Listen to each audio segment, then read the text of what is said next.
ថាមកជួប idol pro វានឹងប៉ាផ្អែនបាទប៉ុន្តែមានបានជួយបងប្អូនមកជួបបងក្រុមម៉ូតូធំផងម៉ូតូលយរបស់គាត់បាទ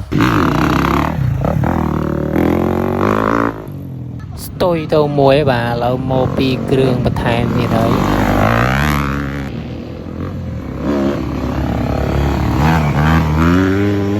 បាទមើលពួកគាត់ឥឡូវយើងឡើងមកដល់ប្រាសាទហើយបាទនេះបាទប្រាសាទភ្នំយេស៊ូខ្ញុំឃើញប្លង់កន្លែងនេះរៀងអេមដែរយើងឈរត្រេងត្រាំងសម្លឹងទៅក្រោមទៅបាទឃើញប្រាសាទសែននិមលប្រាសាទសែនភូវាំងហើយនឹងស្រះទឹកបាទប្លង់កន្លែងនេះក៏អេមដែរបងប្អូនកម្មជាដើនៅខាងកើតភ្នំយេស៊ូនៅចន្លោះចកេះភ្នំប្លង់នឹងយើងមើលទៅឃើញ